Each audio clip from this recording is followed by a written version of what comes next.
Kalil, what is your Sandy story? Well, my Sandy story is going to be a long one too. We had evacuated on the Sunday when Sandy was expected to hit. We went to the hurricane shelters. Where did we go? We went to Queensboro Community College. We were bused there from the Redfern Project. I was actually helping the Redfern. They was having a night show was having an evacuation effort in Redfern, and they asked me to help. So I was helping sign up people who were interested in evacuating the hurricane. And we took the last bus out, the 9 o'clock bus. We took that bus back to Queensboro, and that's where we stayed for the first 4 days after Sandy hit.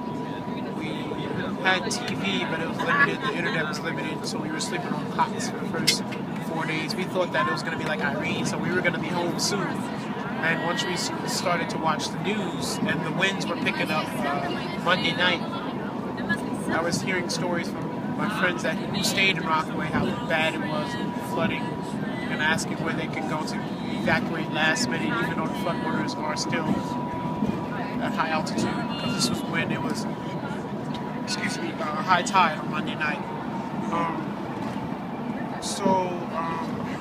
It was Halloween at Queensboro Community College, and I believe it was our second or third day sleeping there after the hurricane. So I teamed up with some of the workers, the mandated workers and the volunteers at the hurricane shelter in Queensboro, and we found an outside non-for-profit organization who were able to pay for some pizza for the children there.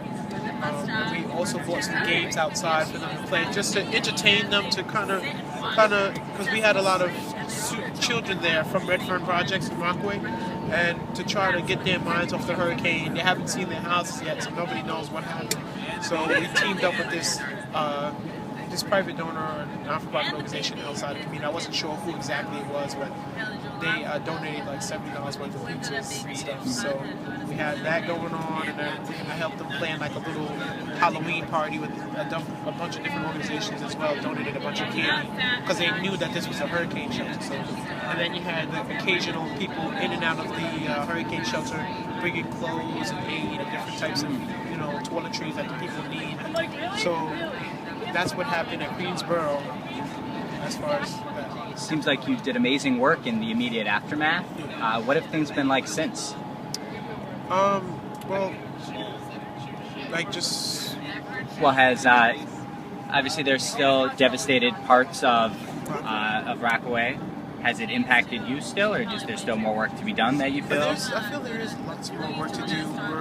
We're out of the immediate need of food, water, and stuff. We've been out of that for almost 2 months now.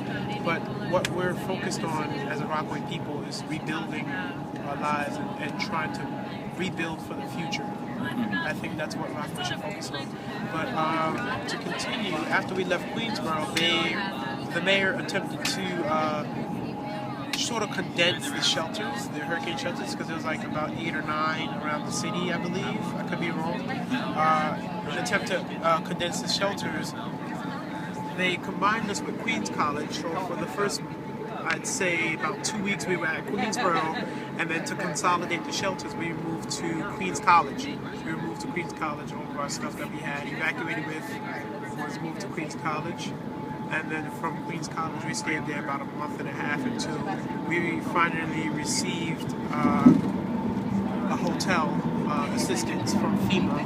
So we spent the last month and a half in a hotel.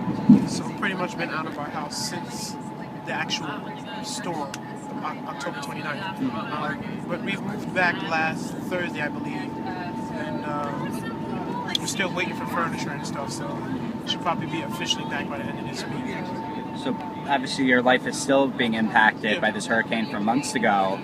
Are you fearful that this could happen again, that we could have another hurricane like this? Absolutely, and we need to be more prepared.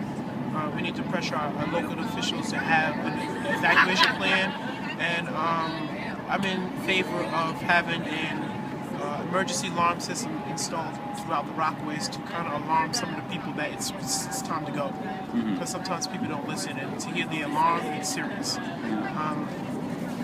one of the things that I find memorable from Hurricane Sandy is when I was working with the Rockaway Youth Task Force, and we were able to set up a food distribution location site in Rockaway, in the middle of the peninsula, the East End, where we helped organize 200 volunteers, Occupy Sandy volunteers, Doctors with Borders, different organizations. I think we worked with Laura as well. I'm not sure if she was doing her thing with Rockaway Waterfront Alliance. I believe that was her. She was with Rockaway Waterfront Alliance. And we were able to feed like hundreds of people from that one storage, the food distribution site we had. And we actually had like different groups that would go out to the complexes in the area. We did all the complexes in a 20-block radius, and we helped deliver food to everybody in the community. We hit community, we did different buildings like Ocean Bay, Ocean Village. We did some of the private homes in Beach 60th Street. And I remember I did this one delivery with 2 Occupy Sandy people and myself. We did, they weren't familiar with the area, so we were sent an order across the street in the complexes, Ocean Village. And mind you, this is a 20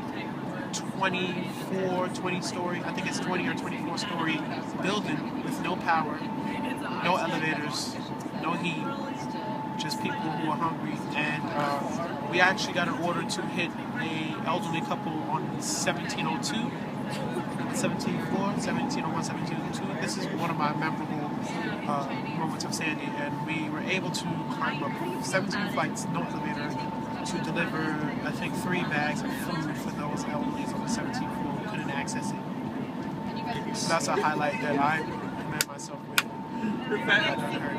Amazing, important work.